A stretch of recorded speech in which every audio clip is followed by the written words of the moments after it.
150 സിനിമകൾ ഇറങ്ങിയിട്ട് 100 സിനിമ വിജയിച്ച ഒരു വർഷം ഒരു സിനിമ ഇൻഡസ്ട്രിയിലും ചരിത്രത്തിൽ ഉണ്ടായിട്ടില്ല. കാരണം ബേസിക്കലി ഹൈ ഫെയിലിയർ റേറ്റ് ഉള്ള ബിസിനസ്സാണ്. So as A business it doesn't make sense. 2025 ആദ്യ വെള്ളിയാഴ്ച കഴിഞ്ഞു. എത്ര മലയാള സിനിമകൾ ഇറങ്ങി? 1, 2, നോ. ആദ്യ വെള്ളിയാഴ്ച തന്നെ ആകെ മൊത്തം 6 മലയാള സിനിമകൾ റിലീസായി. Identity, ID, Malabar tales, communist Pacha, mister Bengali, Orumbettavan എന്നിവയാണവ. Welcome to lensmen reviews. We have something to discuss. ഒരു സിനിമാ പ്രേമി എന്ന നിലയിൽ, പ്രത്യേകിച്ച് മലയാള സിനിമകൾ കൂടുതൽ കാണുന്ന വ്യക്തി എന്ന നിലയിൽ വളരെ സന്തോഷം തോന്നിയ വർഷമായിരുന്നു 2024. ഒരുപാട് നല്ല സിനിമകൾ വന്നു. തട്ടുപൊളിപ്പൻ ആവേശം മുതൽ എക്സ്പെരിമെൻ്റലായ ഗഗനചാരി വരെ പ്രേക്ഷകർ സ്വീകരിച്ചു, ചർച്ച ചെയ്തു. ഇന്ത്യയിലെ മറ്റ് ഇൻഡസ്ട്രികൾ മലയാളം സിനിമകളെക്കുറിച്ച് സംസാരിക്കുന്ന ഒരു നിലയിലേക്ക് കാര്യങ്ങൾ പോയി. സാധാരണ ഒരു സിനിമാ പ്രേക്ഷകനെ സംബന്ധിച്ചിടത്തോളം നല്ലൊരു വർഷമായിരുന്ന 2024 ഡിസംബർ 28 പ്രൊഡ്യൂസേഴ്സ് അസോസിയേഷൻ ഒരു പത്രക്കുറിപ്പ് പുറത്തുവിട്ടതോടെ നഷ്ടത്തിന്റെ വർഷമായി മാറി. പ്രൊഡ്യൂസേഴ്സ് അസോസിയേഷൻ കണക്ക് പ്രകാരം 199 സിനിമകളാണ് കഴിഞ്ഞ വർഷം മലയാളത്തിൽ പുറത്തിറങ്ങിയത്. അതിൽ 26 എണ്ണം മാത്രമേ സൂപ്പർ ഹിറ്റ്, ആവറേജ് ഹിറ്റ് എന്ന നിലയിൽ സാമ്പത്തിക ലാഭം ഉണ്ടാക്കിയിട്ടുള്ളൂ. അതായത് 199 സിനിമകളിലൂടെയായി ഇറക്കിയ പൈസ 1000 കോടി, 26 ലാഭം കിട്ടിയ സിനിമകളിലൂടെ തിരിച്ചു പിടിച്ചത് 300 മുതൽ 350 കോടി. ആഴ്ചയിൽ തിയേറ്ററുകളിൽ ഒന്നിലധികം തവണ പോകുന്ന വ്യക്തി എന്ന നിലയ്ക്ക് എന്നെ ഈ കണക്കിൽ ഞെട്ടിച്ചത് കോടികളായിരുന്നില്ല, സിനിമകളുടെ എണ്ണമായിരുന്നു. സിനിമ കാണുന്നതും അതിനെക്കുറിച്ച് സംസാരിക്കുന്നതും തൊഴിലാക്കിയെടുത്ത് ഞാൻ 2024 ആകെ കണ്ടത് 98 മലയാളം സിനിമകളാണ്. അതായത് പ്രൊഡ്യൂസേഴ്സ് അസോസിയേഷൻ കണക്ക് പ്രകാരം നോക്കിയാൽ ഇറങ്ങിയ മലയാളം സിനിമകളുടെ 50% പോലും ഞാൻ കണ്ടിട്ടില്ല. സ്വാഭാവികമായും കാണാൻ പറ്റാതെ പോയ ആ 100 സിനിമകൾ ഏതാണെന്ന് അസോസിയേഷൻ പ്രസിദ്ധീകരിച്ച ലിസ്റ്റ് എടുത്ത് ഞാൻ നോക്കി. ഇങ്ങനെ സിനിമകൾ ഇറങ്ങിയിട്ടുണ്ടോ എന്ന് ഇൻഡസ്ട്രിയിൽ ഉള്ളവർക്ക് പോലും അറിയാൻ സാധ്യതയില്ലാത്ത തരത്തിൽ ഒരുപാട് സിനിമകൾ കഴിഞ്ഞ വർഷം ഇറങ്ങിയതായിട്ടാണ് അസോസിയേഷൻ്റെ കണക്ക് പറയുന്നത്. പണ്ട് റിവ്യൂ ബോംബിംഗ് ചെയ്ത് സിനിമകളെ കൊല്ലുന്നേ എന്ന് പറഞ്ഞ സമയത്ത് ലെൻസ്മെൻ റിവ്യൂസിൻ്റെ വെബ്സൈറ്റിൽ ആർട്ടിക്കിളായിട്ട് എഴുതിയ ഒരു കാര്യമാണ് വീണ്ടും പറയുന്നത്. മലയാളത്തിൽ ഒരു ബോംബിംഗ് നടക്കുന്നുണ്ടെങ്കിൽ അത് റിവ്യൂ ബോംബിംഗ് അല്ല, റിലീസ് ബോംബിംഗ് ആണ്. ഒരു വർഷത്തിൽ 52 ആഴ്ചകളാണുള്ളത്. 200-നടുത്ത് മലയാളം സിനിമകൾ 52 ആഴ്ചയിൽ റിലീസ് ചെയ്താൽ, അതായത് ശരാശരി ഒരാഴ്ച 4 മലയാളം സിനിമ, എത്ര ആളുകൾ ആ സിനിമകൾ കാണും? അന്യഭാഷാ ചിത്രങ്ങൾക്കും നല്ല മാർക്കറ്റുള്ള സംസ്ഥാനമാണ് കേരളം എന്ന് ഓർക്കണം. കൊറോണയ്ക്ക് മുൻപ് തരക്കേടില്ലാത്ത പടങ്ങൾ ലാഭം ഉണ്ടാക്കുകയും സൂപ്പർ താരങ്ങൾ അഭിനയിച്ച വലിയ മെച്ചമില്ലാത്ത സിനിമകൾ പോലും നഷ്ടമില്ലാത്ത രീതിയിൽ ആകെ മൊത്തത്തിൽ ബിസിനസ് ചെയ്യുകയും ചെയ്യുന്ന സാഹചര്യം ഉണ്ടായിരുന്നു. ഇപ്പോൾ കാര്യങ്ങൾ മാറി. നല്ലതാണെങ്കിൽ ആറ്റൻ കൂറ്റൻ ഹിറ്റ്, ഇല്ലെങ്കിൽ ഏറെക്കുറെ വാഷ് ഔട്ട് എന്ന നിലയിലേക്കാണ് സിനിമകൾ പോകുന്നത്. ബേസിക്കലി കേൾക്കുമ്പോൾ തന്നെ തരക്കേടില്ല എന്ന് തോന്നുന്ന സിനിമകൾ എടുക്കുന്നത് നിലവിലെ മലയാള സിനിമയെ സംബന്ധിച്ചിടത്തോളം റിസ്ക് ആണ്. തരക്കേടില്ല ലെവലിലുള്ള സിനിമകൾ കഴിഞ്ഞ വർഷം ഓടിയിട്ടില്ല എന്നല്ല പറയുന്നത്, അതൊരു ഗ്യാരണ്ടി ഇല്ലാത്ത, പിന്നീട് ന്യായീകരിക്കാൻ പറ്റാത്ത തരം റിസ്ക് ആണ്. തമാശകളുണ്ട്, സെന്റിമെന്റ്സ് ഉണ്ട്, റൊമാൻസ് ഉണ്ട്, പാട്ടുണ്ട് എന്നൊക്കെ പറഞ്ഞ ആളുകളെ തിയേറ്ററിൽ എത്തിക്കുന്ന പാക്കേജ് പരിപാടിയുടെ കാലം ഏറെക്കുറെ കഴിഞ്ഞു. 2024 ഹിറ്റായ പല സിനിമകളും ജോണർ ഫിലിംസ് ആയിരുന്നു എന്ന് കാണാം. വർഷാവസാനം ഞാൻ ഈ ചാനലിൻ്റെ കമ്മ്യൂണിറ്റി പേജിലും ഇൻസ്റ്റാഗ്രാം ഹാൻഡിലും ഒരു പോൾ ഇട്ടിരുന്നു. നിങ്ങൾ 2024 എത്ര സിനിമകൾ തിയേറ്ററിൽ പോയി കണ്ടു എന്ന്. 583 പേര് വോട്ട് ചെയ്ത ഇൻസ്റ്റാഗ്രാം പോളിൽ 39% പേര് 25 കൂടുതൽ സിനിമ കണ്ടെന്ന് പറഞ്ഞപ്പോൾ ബാക്കി 61% പേര് 25 താഴെ സിനിമകളാണ് കണ്ടത് എന്ന് പറഞ്ഞു. 10 താഴെ സിനിമകൾ കണ്ടവരും ധാരാളമുണ്ട്. 131 പേര് വോട്ട് ചെയ്ത ഈ ചാനലിൻ്റെ കമ്മ്യൂണിറ്റി ടാബിൽ ഇട്ട പോളിൽ 57% പേരും 10 താഴെ സിനിമകൾ കണ്ടപ്പോൾ വെറും 18% പേരാണ് 25 കൂടുതൽ സിനിമകൾ കണ്ടത്. ശ്രദ്ധിക്കുക, ഈ വർഷം എത്ര സിനിമകൾ തിയേറ്ററിൽ പോയി കണ്ടു എന്നേ ഞാൻ ചോദിച്ചിട്ടുള്ളൂ. 25 താഴെ സിനിമകൾ കണ്ട ആളുകൾ മറ്റു ഭാഷകളിലെ സിനിമകളും കണ്ടു കാണും. എൻ്റെ ചാനലിൻ്റെയോ പേജിൻ്റെയോ പോളല്ല യാഥാർത്ഥ്യം എന്ന് വേണമെങ്കിൽ വാദിക്കാം. പക്ഷെ നമുക്കെല്ലാവർക്കും അറിയാം ഇന്ന് പലരും സിനിമ കാണുന്നതിൻ്റെ ഒരു ഫ്രീക്വൻസി. നിങ്ങൾ 2024 തിയേറ്ററിൽ പോയി എത്ര സിനിമകൾ കണ്ടു എന്ന് പറ്റുമെങ്കിൽ കമൻറ്റിൽ ഒന്ന് പറയൂ. തുടക്കത്തിൽ കാണിച്ച പൃഥ്വിരാജ് പറഞ്ഞ ലോ സക്സസ് റേറ്റ് ഉള്ള ബിസിനസ് എന്ന യാഥാർത്ഥ്യം മാനിച്ച് പ്രൊഡ്യൂസേഴ്സ് അസോസിയേഷൻ പറഞ്ഞ 1000 കോടിയുടെ നഷ്ടക്കണക്കുകൾ മറന്നു കളഞ്ഞാലും ആരും അറിയാതെ പോയ 100 അതിലധികമോ സിനിമകൾ കഴിഞ്ഞ വർഷം നിർമ്മിക്കപ്പെട്ടു എന്ന യാഥാർത്ഥ്യം ചർച്ച ചെയ്യപ്പെടേണ്ട ഒന്നാണ്. വർഷത്തിൽ ഇറങ്ങുന്ന എല്ലാ സിനിമകളും നന്നായാൽ എല്ലാവരും എല്ലാം പോയി കാണും എന്ന് വിചാരിക്കുന്നത് മണ്ടത്തരമാണ്. സിനിമ കാണുക എന്നത് ഇപ്പോൾ എക്സ്പെൻസീവായ ഒരു പരിപാടിയാണ്. നിങ്ങൾ 4 സിനിമ ഒരാഴ്ച ഇറക്കിയാൽ അതിൽ നല്ലത് ഏതാണെന്ന് ചോദിച്ചറിഞ്ഞു പോകുന്നവരാണ് കൂടുതൽ. 4 പേരുള്ള ഒരു കുടുംബം ഇന്ന് ഒരു സിനിമ കാണാൻ തീരുമാനിച്ചാൽ ഏറ്റവും ചുരുങ്ങിയത് 1000 രൂപയുടെ ചെലവുണ്ട്. അപ്പോൾ കണ്ട സിനിമ കാലക്കേടിന് മോശം കൂടി ആയാൽ അടുത്ത സിനിമയ്ക്ക് പോകാൻ മാനസികമായി അവർ മടിക്കും. വേറെ ഒരു കാര്യമുള്ളത്, നെറ്റ്ഫ്ലിക്സ്, പ്രൈം മുതലായവ ഇന്ന് പലർക്കും ഉണ്ട്. പണം മുടക്കി എടുത്തിട്ടുള്ള ആ ഒരു സബ്സ്ക്രിപ്ഷൻ ഉപയോഗപ്പെടുത്താൻ വേണ്ടി ചില സിനിമകൾ തിയേറ്ററിൽ കാണുന്നത് ഒഴിവാക്കുന്ന ഒരു വിഭാഗമുണ്ട്. ഉണ്ടാക്കപ്പെടുന്ന സിനിമ പ്രേക്ഷകനിലേക്ക് എത്താനുള്ള സമയവും അവസരവും ഇന്ന് ലഭിക്കുന്നില്ല. ഈ വർഷം റംസാൻ മാസത്തിന് മുന്നേയായി വരാൻ പോകുന്ന അല്പം വലിയ റിലീസുകൾ മാത്രം നമുക്കൊന്ന് നോക്കാം. ജനുവരി 9 ആസിഫ് അലിയും അനശ്വര രാജനും ഒന്നിക്കുന്ന രേഖാചിത്രം. ജനുവരി 10 അർജുൻ അശോകൻ, അനശ്വര, ബാലു വർഗീസ് എന്നിവർ ഒന്നിക്കുന്ന എന്ന് സ്വന്തം പുണ്യാളൻ. ജനുവരി 16 ബേസിൽ ജോസഫും സൗബിൻ ഷാഹിറുമുള്ള പ്രാവിൻകൂട് ഷാപ്പ്. ജനുവരി 16 തന്നെ ജോജു ജോർജും സുരാജ് വെഞ്ഞാറമൂടുമുള്ള നാരായണീൻ്റെ 3 ആൺമക്കൾ. ഈ സിനിമയുടെ സോഷ്യൽ മീഡിയ പോസ്റ്റുകളിൽ ഇപ്പോൾ സൂൺ ഇൻ തിയേറ്റേഴ്സ് എന്നാണ് പറയുന്നത്. ജനുവരി 23 ഗൗതം മേനോൻ ആദ്യമായി മലയാളത്തിൽ സംവിധാനം ചെയ്യുന്ന മമ്മൂട്ടി ചിത്രമായ Dominic and the ladies purse. ജനുവരി 24 ദിലീഷ് പോത്തൻ കേന്ദ്ര കഥാപാത്രത്തെ അവതരിപ്പിക്കുന്ന ആ. ജനുവരി 24 തന്നെ അർജുൻ അശോകനും അനഘയും ഒന്നിക്കുന്ന അൻപോട് കൺമണി.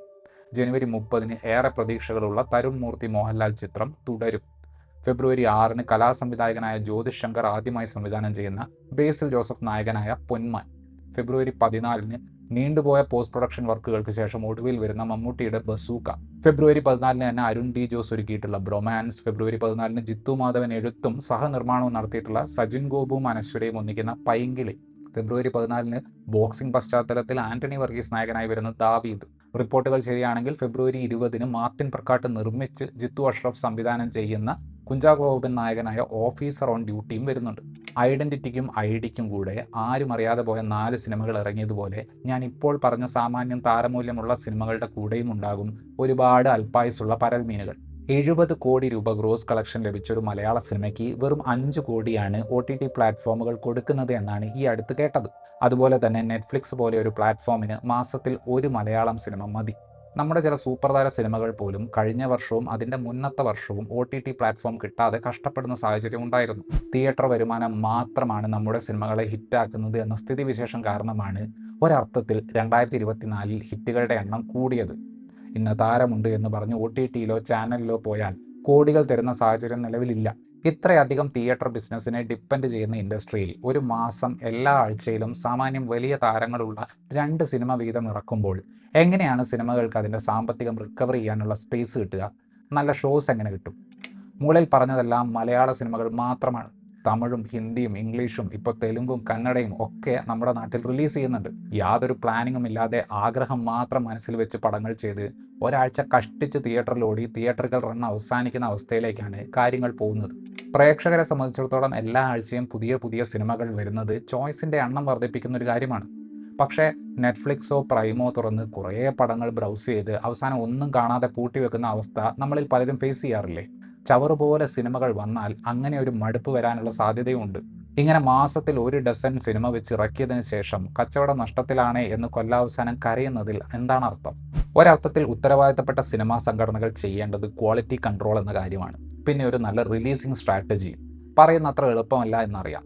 ഇന്ത്യ നിലവിൽ ജനാധിപത്യ രാജ്യം തന്നെയാണ്. അപ്പോൾ ഏത് പൗരനും സിനിമ എടുക്കാനുള്ള അവകാശമുണ്ട്. ഐഫോണിൽ ഷൂട്ട് ചെയ്തിട്ടുള്ള ഫീച്ചർ ഫിലിമുകൾ വരുന്ന കാലമാണ്. സോ ആർക്കും സിനിമ ചെയ്യാമെന്ന സാഹചര്യത്തെ സാധ്യതയായി കാണാൻ തന്നെ എനിക്കും താല്പര്യമുള്ളൂ. പക്ഷേ യാഥാർത്ഥ്യം മനസ്സിലാക്കാതെ സിനിമാ സ്വപ്നം എന്ന പേരിൽ എങ്ങനെയെങ്കിലും ഒരു സിനിമ ചെയ്തിട്ട് അവസാനം അത് കാണിക്കാൻ അവസരമില്ലാതെ പോകുന്ന സാഹചര്യമാണ് നമ്മൾ കാണുന്നത്. ആരും അറിയാതെ പോകുന്ന സിനിമകളുടെ പിന്നാമ്പുറത്തെ യാഥാർത്ഥ്യത്തെ 3 തരത്തിൽ വേണമെങ്കിൽ തരംതിരിക്കാം. 1. കബളിപ്പിക്കപ്പെടുന്ന പുതിയ നിർമ്മാതാക്കൾ ഉണ്ടാക്കുന്ന സിനിമകൾ. ഒരു ദിവസം ഒരു സിനിമാ സെറ്റിൽ എന്ത് ചെലവ് വരും? ഒരു താരത്തിന് എത്ര റെമ്യൂണറേഷൻ കൊടുക്കാം? ഉണ്ടാക്കുന്ന സിനിമ ഏത് സമയത്ത് ഇറക്കണം? എങ്ങനെ മാർക്കറ്റ് ചെയ്യണം? ഇതുപോലെയുള്ള കാര്യങ്ങളെപ്പറ്റി യാതൊരു പഠനവും നടത്താതെ ഇത്ര കോടി ഇട്ടാൽ പടം ഇത്ര ദിവസം കൊണ്ട് തീർത്തിട്ട് ഇത്ര തിയേറ്റർ ഷെയർ, ഇത്ര ഡിജിറ്റൽ റൈറ്റ്സ്, ഇത്ര OTT കിട്ടുമെന്ന് പറയുന്നത് വിശ്വസിച്ച് ഇന്ന ആളുകളെ കാസ്റ്റ് ചെയ്താൽ സിനിമ ഹിറ്റാകുമെന്ന് ആരെങ്കിലും പറയുന്നത് കേട്ട് അതിനും കാശ് കൊടുത്ത് ഈ പരിപാടിക്ക് വന്ന് ഒരുപാട് നിർമ്മാതാക്കളുണ്ട്. അവസാനം നേരാൻ വണ്ണം റിലീസ് ചെയ്യാൻ പറ്റാതെ വരുമ്പോൾ, ആരും പടം കാണാതെ വരുമ്പോൾ ഈ നിർമ്മാതാക്കളെ അത്രയും കാലം കൂടെ നിന്നവർ സാഹചര്യങ്ങളെയും റിവ്യൂ ബോംബിങ്ങിനെയും ഒക്കെ പഴിച്ച് നൈസായിട്ട് കൈയൊഴിയും. നിർമ്മാതാക്കളുടെ സംഘടന വിലക്കാനുള്ള അവരുടെ ശക്തി ഇത്തരക്കാരെ വഞ്ചിക്കുന്നവർക്കെതിരെ സ്വീകരിക്കുകയും പുതുതായി വരുന്ന നിർമ്മാതാക്കൾക്ക് മാർക്കറ്റിൻ്റെ യാഥാർത്ഥ്യത്തെക്കുറിച്ച് ഒരു ഓറിയൻറ്റേഷൻ ക്ലാസ് പോലെ എന്തെങ്കിലും ചെയ്താൽ മോശം സിനിമകളുടെ എണ്ണം കുറയുകയും കുറച്ച് പേരുടെ അധ്വാനിച്ചുണ്ടാക്കിയ പണം നഷ്ടമാകാതിരിക്കുകയും ചെയ്യും. രണ്ടാമത്തെ കാറ്റഗറി പ്രിവിലേജുകൾ കണ്ട് പണം മുടക്കുന്നവരാണ്. സന്തോഷ് ടി കുരുവിളയുടെയും ലിസ്റ്റിൻ സ്റ്റീഫൻ്റെയും ഒക്കെ അഭിമുഖങ്ങളിൽ ഞാൻ കേട്ടിട്ടുള്ള കഥാപാത്രങ്ങളാണ് ഈ കാറ്റഗറി. Tourist producers. മുടക്ക് മുതൽ തിരിച്ചു പിടിക്കണം എന്ന് ഇത്തരക്കാർക്ക് വലിയ ആഗ്രഹങ്ങൾ കാണില്ല.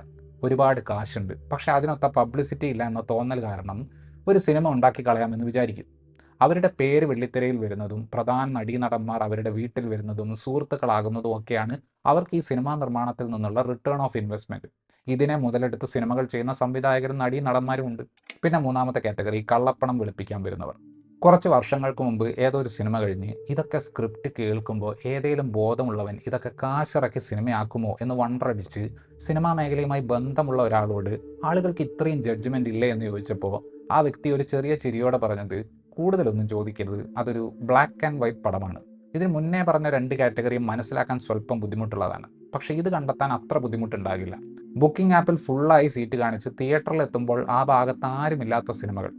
ഇവരൊന്നും ഇപ്പോഴും 2024 ബസ് കിട്ടിയിട്ടില്ലേ എന്ന് തോന്നിപ്പിക്കുന്ന ക്ലീഷേകളുടെ കുത്തൊഴുക്കായ ഓർത്തിരിക്കാൻ ഒന്നുമില്ലാത്ത സിനിമകൾ. ഇതൊക്കെയാണ് പൊതുവെ ബ്ലാക്ക് ആൻഡ് വൈറ്റ് സിനിമകളുടെ സവിശേഷതകൾ. പിന്നെ ഇതിലൊന്നും പെടാത്തൊരു മൈനോറിറ്റി ഉണ്ട്. സിനിമയോട് അതിയായ അഭിനിവേശം ഉണ്ടാകും, പക്ഷേ സാങ്കേതിക പരിജ്ഞാനവും ഇന്നത്തെ സിനിമ എവിടെ എത്തി നിൽക്കുന്നു എന്ന കാര്യവും അറിയാതെ സ്വന്തം വീടിൻ്റെ ആധാരം വരെ പണയപ്പെടുത്തി സിനിമ ഉണ്ടാക്കും. മാർക്കറ്റിംഗ്, റിലീസിങ് തുടങ്ങിയ കാര്യങ്ങളെക്കുറിച്ചുള്ള ധാരണയില്ലായ്മയും സിനിമയുടെ ക്വാളിറ്റി ഇല്ലായ്മയും എല്ലാം കൂടി ചേർന്ന് അവസാനം അത് തകർന്നു തരിപ്പണമാകും. ഉദ്ദേശശുദ്ധിയുടെ കുഴപ്പം കൊണ്ടും അജ്ഞത കൊണ്ടും കുമിഞ്ഞുകൂടുന്ന ഇത്തരം സിനിമകൾ കാരണം പലപ്പോഴും നല്ല സിനിമകളും ബാധിക്കപ്പെടാറുണ്ട്. സാമാന്യം നല്ല രീതിയിലുള്ള റിപ്പോർട്ടുകൾ വന്നിട്ട് പോലും ഭരതനാട്യം, പല്ലോട്ടി 90s കിഡ്സ്, സ്ഥാനാർത്ഥി ശ്രീകുട്ടൻ എന്നീ സിനിമകൾ വേണ്ട രീതിയിൽ ശ്രദ്ധിക്കപ്പെടാതെ പോയത് ഒരു പരിധിവരെ ഇവയ്ക്കെല്ലാം ചുറ്റും കിടന്ന ചവറുകൂനകൾ കാരണമാണ്. 2025 ആദ്യ ആഴ്ചയിൽ തന്നെ 6 സിനിമകൾ ഇറക്കുകയും അതിൽ ഒന്നൊഴികെ ബാക്കി ഒന്നും തന്നെ രണ്ടാം വാരം കാണാൻ സാധ്യതയില്ലാതിരിക്കുകയും ചെയ്യുന്ന സാഹചര്യത്തിൽ ഈ വർഷം അവസാനത്തിലും നിർമ്മാതാക്കൾ നഷ്ടത്തിൻ്റെ കണക്കുമായി വരും എന്നത് ഉറപ്പാണ്. കുത്തനെ ഉയരുന്ന താരങ്ങളുടെ പ്രതിഫലം ഒരു പ്രശ്നമേ അല്ല എന്ന് പറയുന്നില്ല.